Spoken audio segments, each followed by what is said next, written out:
Hello and welcome to TI on Hornbilltv. I'm Naomi Kikon and here are the headlines.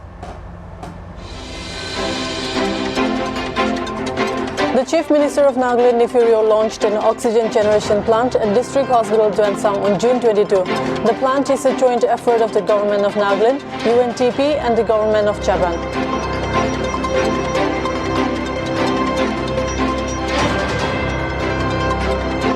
The renaming of Kimin, a city in Arunachal Pradesh, as Bilkar and displaying it as half of Assam by the Border Roads Organization has sparked anger amongst various organizations in Arunachal Pradesh.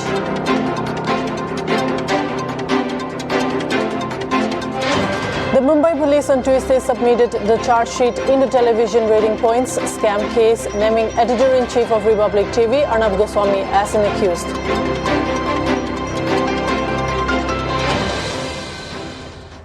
The Chief Minister of Nagaland launched an oxygen generation plant at District Hospital Dwensang on June 22. The plant is a joint effort of the Government of Nagaland, UNTP and the Government of Japan. The virtual launching program was joined by many dignitaries from the Government of Nagaland, the UNTP and Government of Japan. While thanking and acknowledging the facility support in the form of the oxygen generation plant, the Chief Minister of Nagaland also extended gratitude to the Government of Japan, to India and UNTP. Nagaland, which consists of 12 districts, out of which only Kohima, Dimapur and Mokokchung are facilitated with such equipments, and now at Dwensang, it was informed that the next district would be Pek, which is a huge development in the health sector of the districts, he added. He added that the plant is very important, which will save many lives in the remote district, not only during a pandemic, but also in the long run. With the absence of private hospitals in the district, government hospitals with smarter technical support and facilities can play a major successful role in the health services, he added. Rio also advised the technicians to maintain the equipment with utmost care and sincerity so that the facility will give the much needed services not only to people of the district but neighboring districts as well. Pangyu Pom, Minister of Department of Health and Family Welfare, Government of Nagaland, also appreciated UNTP and Government of Japan to India for the huge support in this time of the pandemic. A wooden house was completely razed in a fire at Longleng Extra Additional Commissioner Headquarters, some 120 kilometers away from Mokokchung town on June 22 Tuesday. Yapang Manla, who inspected the site of the incident, informed that about 9:15 a.m. a wooden house was completely destroyed by fire at Liaman ward of Longleng town. She added that the house belonged to one Atullah of Nokpu village. There were no casualties reported. It was reported that the fire was noticed only when an LPG cylinder blasting was heard by neighbors and it was too late to salvage any important documents from the house on fire, it was informed. Yapang Manla informed that the fire may have started from the kitchen's fireplace where meat reportedly was being smoked. She added that the owner of the house was out in her paddy field when the incident happened. Property worth INR 10 lakh was destroyed in the fire. Updates stated the Longleng ESC provided INR 5,000 as emergency relief along with food items to the victim's family, it was informed. A home guard in Assam has hit the headlines for refusing a huge bribe amount from drug dealers and helping recover 3 kilograms of high-quality crystal methamphetamine valued at Rs 12 crore. Impressed by his selfless and honest act, Assam Police DGP Paskar Joyde Mahanta has announced a reward of 1 lakh rupees to Borsing Bay, who is posted to Dilai Police Station in Karbi Anglong district. Police said they intercepted a truck coming from Manipur in Karbi Anglong on Monday evening and recovered 3 kilograms of crystal methamphetamine tablets valued at Rs 12 crore. They arrested 2 women from Tamil Nadu and a man from Manipur in connection with the recovery. Lion's share of credit for this drug haul goes to Home Guard Borsing Bay. He was offered a huge bribe amount by the accused in return for letting them go free. Sri Bay refused, Mahanta tweeted on Monday night. For this selfless and honest act, Bay will be rewarded with an amount of Rs 1 lakh. Salute of Home Guard Bay, he added. The renaming of a city in Arunachal Pradesh and displaying it as half of Assam throughout a program attended by Defence Minister Rajnath Singh on June 17 has made the Border Roads Organization rub numerous organizations in the frontier state the unsuitable method. The All Arunachal Pradesh College Students Union and native organizations in Kimin, a city in Arunachal Pradesh, Papumpare district located 75 km from state capital Itanagar, have demanded an apology from the BRO for the hauler. They stated was made intentionally to let a sure nation know the defense minister visited Assam and never the state it claimed. Singh has devoted to the nation a dozen BRO roads, all in Arunachal Pradesh, besides one every in the Union territories of Ladakh and Jammu and Kashmir from Kimin. But the BRO projected the place as Bilghar in Assam and had allegedly whitewashed all indicators that had any reference to Kimin or Arunachal Pradesh. The Union Minister for Sports and Youth Affairs, Kiren Rijiju, additionally waded into the controversy. Taking to social media on June 21, he mentioned BRO made a gross mistake that wanted pressing rectification. A serious mistake was committed by the BRO during the inauguration of 11 new and old widened roads in Arunachal Pradesh by mentioning Kimin as Assam. The matter came to my notice after the event, and I've immediately conveyed to BRO for urgent rectification of mistake, which happened without the knowledge of Defense Minister and the Arunachal government, he wrote. Chief Minister Pema Khandu mentioned the BRO's error was unlucky. The Arunachal government came to know about the inauguration program quite late. The public leaders of Kimin led apprised the government that the signboards displaying Arunachal's name and other mentions of the state were covered with white paste, he instructed journalists on June 21. He additionally mentioned that he had proposed to his Assam counterpart Himanta Biswa Sarma to resolve the vexed boundary problem exterior the courtroom. The Assam-Arunachal Pradesh boundary dispute is below trial in the Supreme Court.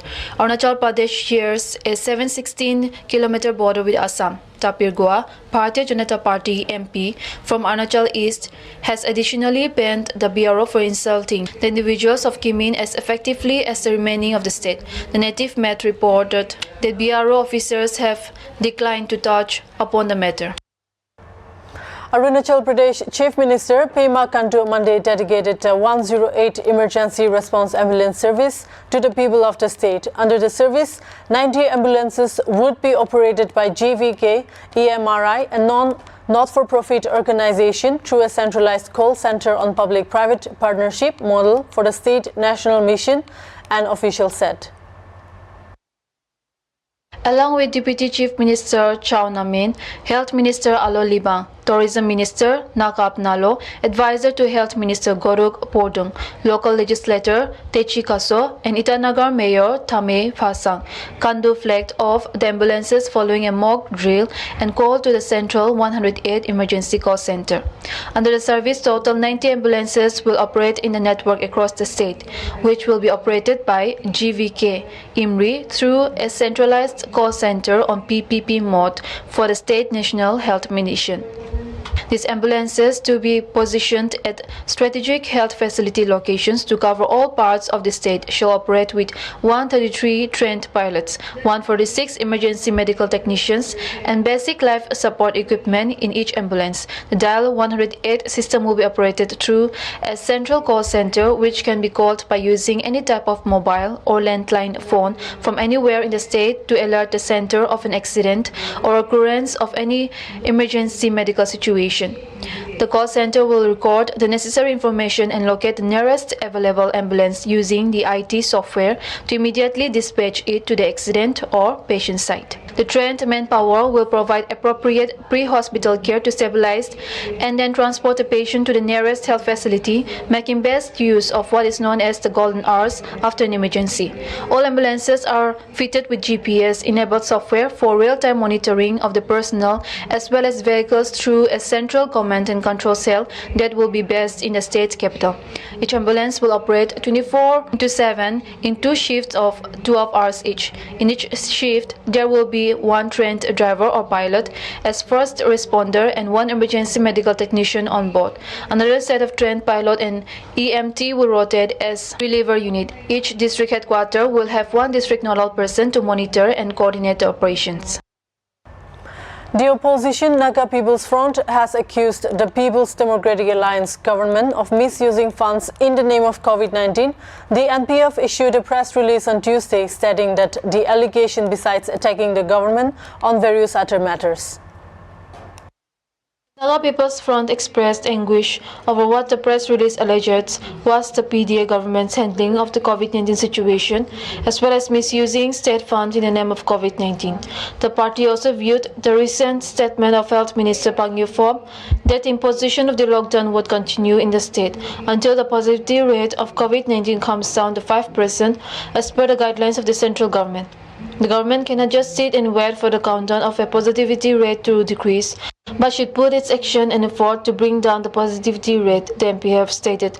The party asked the government on what basis the central government directive had directed that the lockdown should continue if the positivity rate does not come down to 5%. The MPF asserted that until and unless the government augments the medical facilities in each district hospital in health centers where there is a report of acute shortage of manpower, from where the PDA government expects the positivity rate to come down. The MPF advised the government that when it takes decision to enforce lockdowns, it should also take initiatives in addressing the hardships the public is going through. Meanwhile, the press release stated that after the MPF had raised the issue of shortages of medical kits in each district, it is learned that the government has purchased pulse oximeter, but at an exorbitant rate by spending to the tune of about 40 lakh. The party stated that if the government spends such a huge amount of money for pulse oximeter, then it is expected that each district will be receiving more than 200 pieces of pulse oximeters. The Mumbai police on Tuesday submitted the charge sheet in the television rating points scam case, naming editor-in-chief of Republic TV Arnab Goswami as an accused.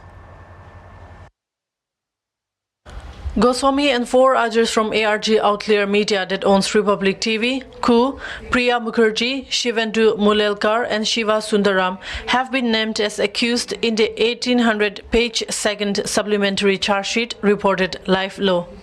An FIR in the case was registered 9 months ago after former Mumbai Police Commissioner Barambir Singh named the channel being involved in the scam. On October 8, 2020, Singh had said that the TRP racket had been busted, which involved Republic TV, Box Cinema and Fakt Marathi. According to him, the channels were manipulating TRPs by allegedly bribing Partho Dasgupta, the former Chief Executive Officer of Broadcast Audience Research Council, to ramp up their viewership. The TRP scam came to light last year when BARC lodged a complaint through Hansa Research Group alleging that certain TV channels were raking TRP numbers. The Mumbai police has arrested 13 people in connection with the case, including former Ku of BARC. It has charge-sheeted 12 people in the case, including former officials of Hansa Research Group, owners of news channels, and 1 Republic Media employee, Assistant Vice President Distribution, Kansham Singh. They have been charged with cheating, criminal conspiracy, and destruction of evidence. When the COVID-19 pandemic exploded around the globe, scientists warned of dire consequences if the chain of transmission wasn't disrupted on time. We were warned that more dangerous variants would emerge and that vaccines may lose efficacy in the face of such mutations. A World Health Organization official claims that COVID-19 vaccines are signaling reduced efficacy against the Delta variant of coronavirus. Even though the current vaccines are available to offer great protection against severe illnesses and significantly cut death rates, it is a worrying trend which could leave the vaccines completely ineffective against potential highly mutated variants. Highlighting the dangers posed by a constellation of mutations, the unnamed WHO epidemiologist warned against giving the virus any chance to mutate further, as cited by Hindustan Times. Recently, the Delta variant B1617.2 mutated further to create the Delta Plus variant, cases of which are being reported in India, where the original Delta variant was also first identified. The Delta variant is highly transmissible and is listed as a variant of concern by WHO. Dangers of another wave continue to lurk in the shadows. India was able to bring down its caseload only recently, and cases in the United Kingdom have also shot up to 10,000 again. And the more the virus is allowed to spread, the higher number of mutations we can expect. In the face of this, vaccines may or not be able to keep up, which is why breaking the chain of transmission is pertinent. Transmission can be stopped by strict compliance with precautionary measures like masks, hand hygiene, and social distancing. If a majority of the world's population is vaccinated against coronavirus, herd immunity could be reached. But with inequality in terms of access to jabs, universal vaccination seems unlikely in the near future unless developed countries dispatch life-saving jabs to developing countries on war footing. Tamil Nadu Chief Minister M.K. Stalin on Tuesday announced that his government will pass resolutions against the centre's farm laws and the Citizenship Amendment Act during the budget session in the State Assembly.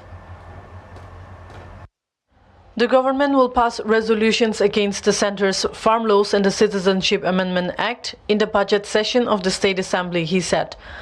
Tamil Nadu Chief Minister M.K. Stalin on June 17 met with Prime Minister Narendra Modi in Delhi and discussed several topics like the withdrawal of farm laws, the national eligibility entrance test and vaccine production. Earlier in the day, Stalin wrote to the chief ministers of coastal states including Gujarat, Maharashtra, Goa, Karnataka, Kerala, Andhra Pradesh, Odisha, West Bengal, Puducherry on the new draft Indian Ports Bill 2021. States or UTs should take joint action to prevent any move to dilute powers already vested with the states, he said. Bengaluru court has directed former Prime Minister H.D. Deve Gowda to pay rupees 2 crores to Nandi Infrastructure Corridor Enterprise Limited for the loss of reputation. He had filed an original suit against the statements made by the former PM in an interview with a news channel in 2011.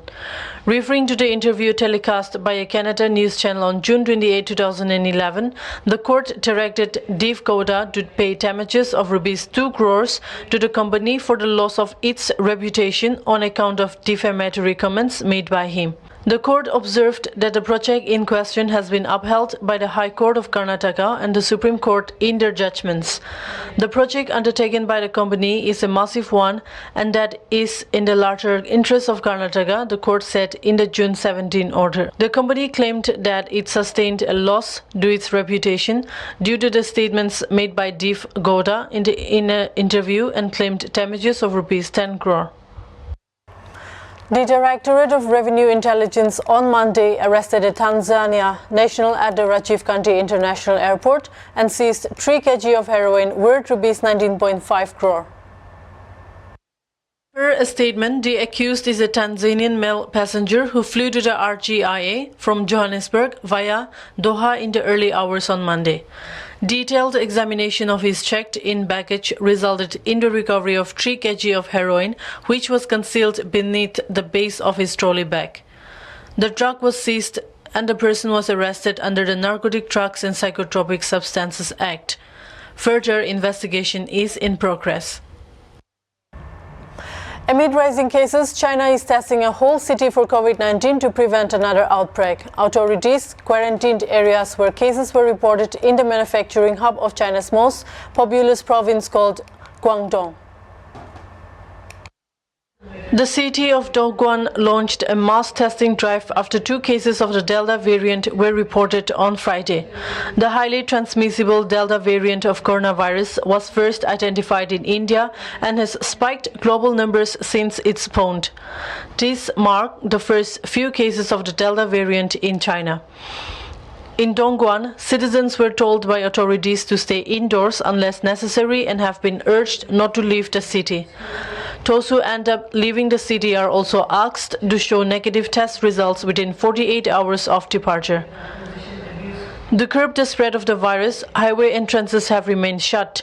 In addition, shuttle bus services between airports in Guangzhou and Shenzhen remain shut. In Dongguan, a check-in terminal has been shut as well.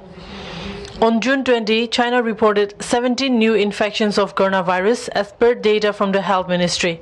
According to authorities, one of the new cases was a local infection in Dongguan, while others were imported. And that's a wrap for today's English News Bulletin. For more news, do subscribe to our channel and also follow Hornbilltv official on Twitter, Facebook, YouTube and Instagram, and keep watching Hornbilltv.